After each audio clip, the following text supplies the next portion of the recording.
Hürmetli vatandaşlarım, leksimizin devamını anlayacağız. Amerika Qo'shma Shtatlari Davlat Majlisi Kengash palatasi Harbiy ishlar komitetining raisi Tayvanni ziyorat qildi. Prezident Tsai Ing-wen xonim Amerika-Tayvan hamkorligini kuchaytirishni umid qildi. Tsai Ing-wen xonim Amerika-Tayvan munosabatini kuchaytirishni, hamkorligini kuchaytirishni umid qildi.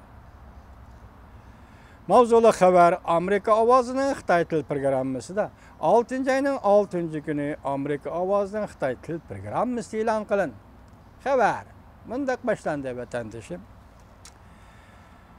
Washington Tayvan Prezident Mahkamasining axborot organlariga asoslanganda Tayvanning prezidenti Tsai Ing-wen xonim 6-oyning 5-kuni Amerika Qo'shma Shtatlari Federatsiya Kengash palatasi Harbiy ishlar komitetining raisi senator John McCain bilan va uning yetakchiligidagi rahbarligidagi vakillar umumi bilan ko'rishgan.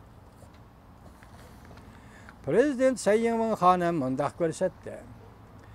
Amerika Qo'shma Shtatlarining Tayvanni qat'iy qo'llashini hamda vakillar umumi a'zolarining Amerika Qo'shma Shtatlari ma'muriy organlarining davomli Tayvanning mudofaasiga kerak bo'lgan harbiy qurol-yarog' setib berishiga haydakchilik qilib, Tayvan bilan Amerika Qo'shma Shtatlarining harbiy ishlar bexatarligi sohasida almashtirish va hamkorlikni kuchaytirishni umid qilaman deb nutq so'zladi. Tayvanning prezidenti Tsai Ing-wen xonim.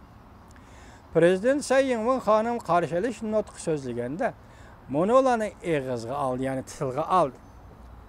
Senator John McCain Davlat Majlisiga a'zo bo'lgan 30 yildan beri Amerika Qo'shma Shtatlari Davlat Majlisida bir qancha qatim Tayvanga yordam qildi. Jumladan Amerika Qo'shma Shtatlarining Tayvanga harbiy qurol-yarog' setib berishini qo'lladi. Hamda Tayvan bilan Amerika Qo'shma Shtatlarining bexatarlik, hamkorlik munosabatlarini kuchaytirdi.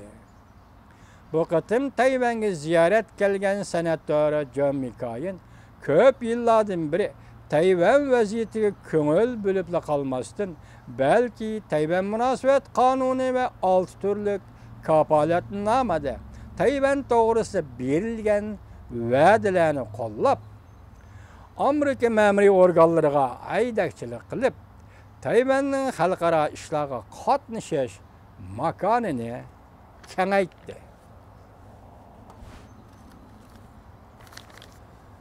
Prezident Tsai Ing-wen xonim yana mundaq ko'rsatdi. Chin qalbimdan rahmat aytgandan boshqa Tayvanga yetib kelgan umak a'zolarining davomli Tayvanni qat'iy qo'llashini umid qilaman. Prezident Tsai Ing-wen xonim yana mundaq ko'rsatdi. Tayvan bilan Amerika Qo'shma Shtatlari o'rtasida savdo munosabatlari intayin qo'yiq. Ikki tarafning savdo normasi 6 milliard 600 milliondan oshib ketdi. Prezident Tsai Ing-wen xonim Tayvanning eng yuksak arzularini ifodalab, Tinch okean halqagan savdo hamkorlik kelishimi TTP tashkilotiga kirishini, Tayvanning bir davlat sifatida kirishini umid qiladiganligini bildirdi. Tayvanning TTP savdo tashkilotiga a'zo bo'lib kirishi Tayvanning xalqaro savdo sohasida raqobat kuchini oshirib qolmasdan, shundaqla Amerika Qo'shma Shtatlarining Osiyo siyosatiga ham muvofiqdir. Prezident Tsai Ing-wen xonim Amerika Qo'shma Shtatlari Davlat Majlisida Tayvanning Interpolga a'zo bo'lib kirishi to'g'risida qonun loyiha o'tirib qo'ygan senator Cory Gardnerga alohida rahmat aytdi. Prezident Tsai Ing-wen xonim mundaq ko'rsatdi. Bu ziyorat senator John McCainning tunji qatim Amerika Qo'shma Shtatlari Kengash palatasi Harbiy ishlar komitetining reisi süptide Tayvan'ı ziyaret kılışıdır.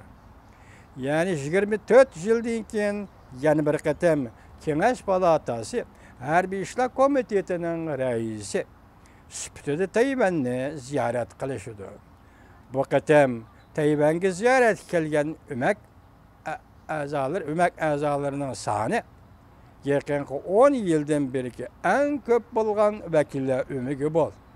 Bu Amerika Qo'shma Shtatlari Kengash palatasidan vatilgan ya Kengash palatasidan kelgan vakillar bo'lib hisoblanadi. Tayvanga